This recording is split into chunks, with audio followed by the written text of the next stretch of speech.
সুধীবৃন্দ, এবারে বলবেন lieutenant colonel Lutful হক। লুৎফুল হক SSC 4 এর একজন অফিসার।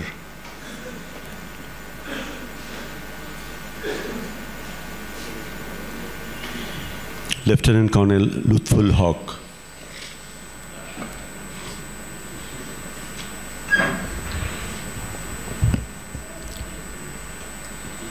উপস্থিত সুধীবৃন্দ, আসসালামু আলাইকুম। মেজর ফরিদের সাথে আমার পরিচয় 1980 সালে সাভারে। আমি 24 ফিল্ডের জন্য আর্টিলারিতে জয়েন করি জুন মাসে। মেজর ফরিদ ওখানেই ছিলেন 31 বেঙ্গলে। আমরা মেসে দুইজনই থাকতাম। খুব অল্প দিনের মধ্যেই তার সাথে ঘনিষ্ঠতা হয়। স্বভাবতই আমার বই পড়ার প্রতি একটু আগ্রহ ছিল, ওনারও ছিল। আরও অন্যান্য অনেক বিষয়ের প্রতি আগ্রহ ছিল, যা ওনার মধ্যেও ছিল। কালক্রমে উনি যে রিয়েল সেন্সে গুরু, সেটা প্রমাণিত হলো এবং আমি ওনার শিষ্যত্ব বরণ করলাম। মূলত সেই সময়টায় আমরা একাডেমিক বিষয়টাকে অত গুরুত্ব দিই নাই, আমরা গুরুত্ব দিয়েছিলাম তার লাইফ স্টাইলটাকে। লাইফ স্টাইলটা কীরকম ছিল? ওই সময় গুরু একটা মোটরসাইকেল কিনলেন। আমার একটা মোটরসাইকেল ছিল, ব্রিগেডিয়ার সালাউদ্দিন 31 বেঙ্গলের, আজকে উপস্থিত থাকার কথা, সেও একটা মোটরসাইকেল কিনেছিল। আমার এক সিভিল ফ্রেন্ড ছিল, সেও ওই ঘন ঘন আসতো কাছাকাছি ঢাকার থেকে, তারও একটা মোটরসাইকেল ছিল।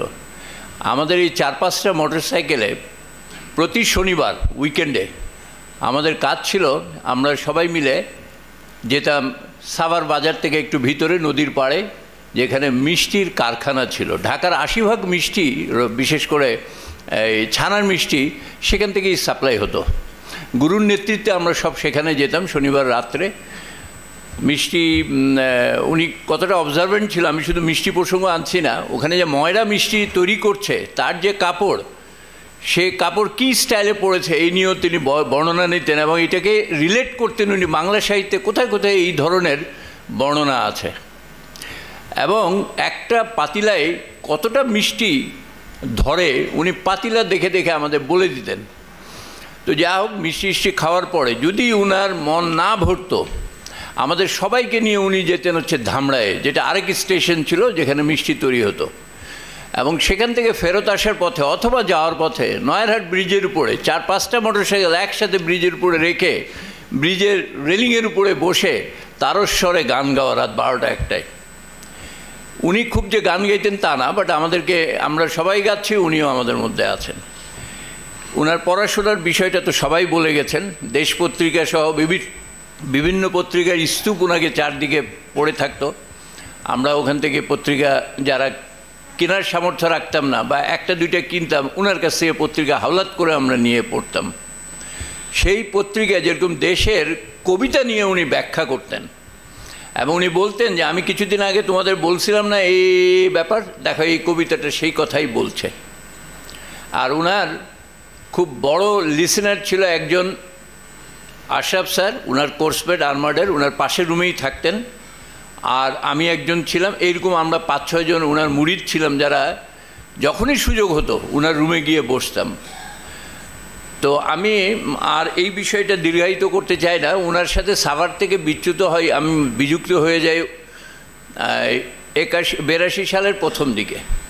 এবং এরপরে ওনার সাথে আমার আবার নতুন করে দেখা বা অনুকা হয় ঢাকা HQ মেসে 4 নম্বর রুমে উনি ছিলেন, আমি 3 নম্বর রুমে এসে ঢুকলাম 91 সালে। এরপর থেকে নিরবিচ্ছিন্ন সম্পর্ক ছিল। উনি এইখানে ছিলেন, পরে নতুন যে মেস, সেই মেসে গিয়ে উঠলেন, সেখানেও ওনার সাথে আমি গিয়ে দেখা সাক্ষাৎ করতাম। চাকরি শেষ হওয়ার পরে উনি নিকুঞ্জুতে গেলেন, ওনার সম্ভবত বোনের বাসা ছিল উপর নিচে একটা, ওখানে, সেখানে আমি যেতাম।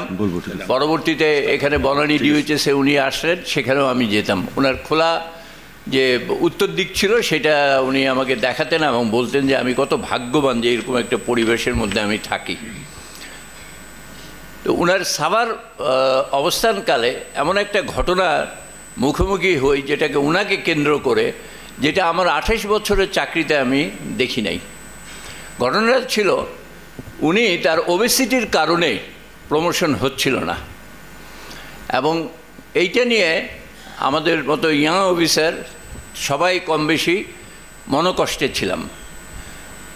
29 ইস্ট বেঙ্গলের একটা স্টাডি পিরিয়ড ছিল, divisional study period, Arab Israel war. আমাদের প্রথাগত নিয়ম অনুযায়ী স্টাডি পিরিয়ড শেষ হওয়ার পরে জিওসি দাঁড়িয়ে দু এক কথা বলেন অথবা জিজ্ঞাসা করেন দু একটা কথা। ঠিক জিয়াল শামসুজ্জামান বোধহয় ওই সময়, ওনার নামটা যদি আমি ভুল না করে থাকি, জিয়াল শামসুজ্জামান, উনি ছিলেন জিওসি 9 ডিবের।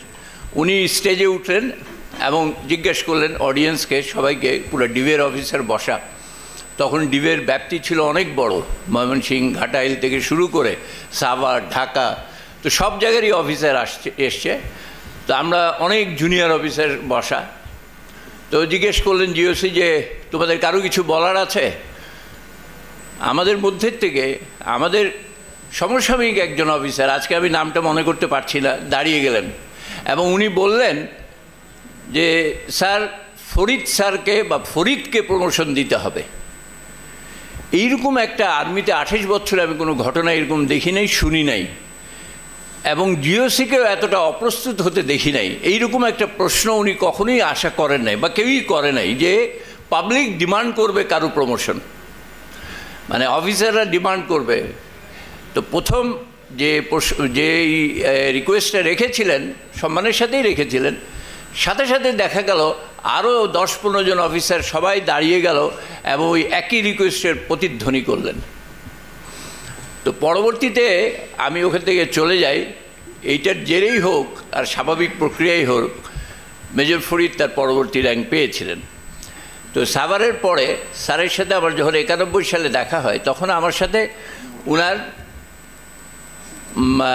কথাবার্তাটা লাইফস্টাইল থেকে এখন একাডেমিকে চলে গেছে। আমিও একটু লেখাপড়া করি, উনিও করেন। পর্যায়ক্রমে আমি যখন লেখালেখির জগতে আসি, তখন আমি যে কোনো বিষয়ে যে বই লেখার আগে সচরাচর ওনার কাছ থেকে আমি একটা পরামর্শ নিতাম। আমি খেতাব বিষয়ে একটা বই লিখতে গিয়ে ওনাকে যখন জিজ্ঞেস করি, উনি আমাকে বললেন যে তুমি লাইব্রেরিতে যাও, সেন্ট্রাল লাইব্রেরিতে অমুক শেলফে দেখবা যে ভিক্টোরিয়া ক্রসের উপরে 2টা বই আছে, অমুকের উপরে একটা বই আছে, আর মিলিটারি হিস্ট্রির বইটা পাবা তুমি অমুক জায়গায়, লেখক অমুক। এত প্রিসাইজলি উনি বলতেন যে আমার খুঁজতে একটু সময় নিত না। তো আমি এইভাবে আমার সবগুলো বইয়ের আগে একটু একটু ওনার সাথে কথা বলতাম। এই একাডেমিক কিছু বই লেখার পরেও আমি একটু হালকা মেজাজের বই লিখি।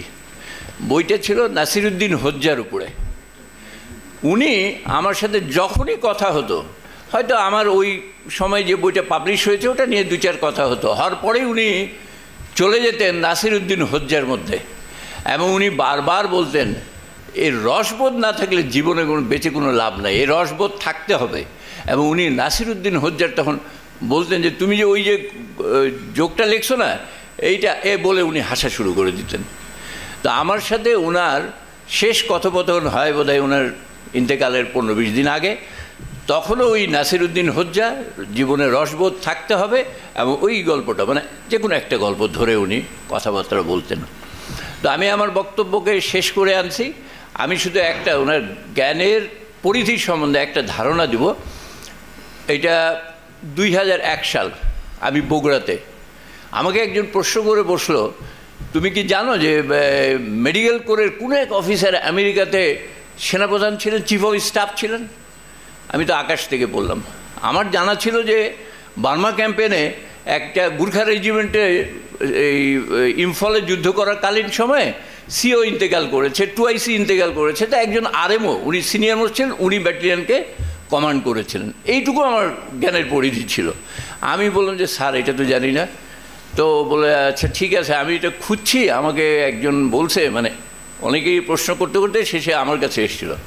ফোন রেখে আমি সাথে সাথে গুরুকে ফোন করলাম, গুরু এরকম কোনো ঘটনা। এরপরে আমাকে আধা ঘন্টার থেকে 40 মিনিট সেই জেনারেল উনার জন্ম থেকে মৃত্যু পর্যন্ত পুরা বর্ণনা দিলেন। উনার নাম ছিল লিওনার্ড উড।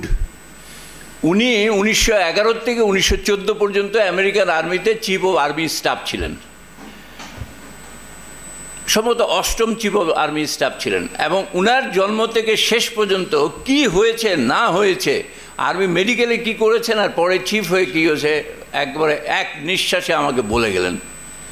আমি সেই দিন দ্বিতীয়বারের মতো শিষ্যত্ব আবার গ্রহণ করলাম এবং গুরুকে মহাগুরু মনে করে কথাটা শেষ করলাম।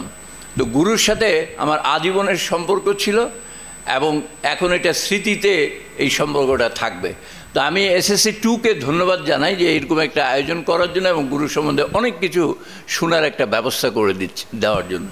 একই সাথে আমি ধন্যবাদ জানাই রাওয়া এই স্পেসটা আমাদেরকে দেওয়ার জন্য এবং একটা আয়োজনের জন্য। তো ধন্যবাদটা রাওয়াকে আমি একটু বেশি দিতে পারতাম যদি না ওনারা কিছু বক্তার উপরে সীমাবদ্ধতা বা একটা রেস্ট্রিকশন ইম্পোজ করতেন। হয়তো সেক্ষেত্রে আমরা ধন্যবাদটা 100-তে 100 দিতে পারতাম। সবাইকে ধন্যবাদ।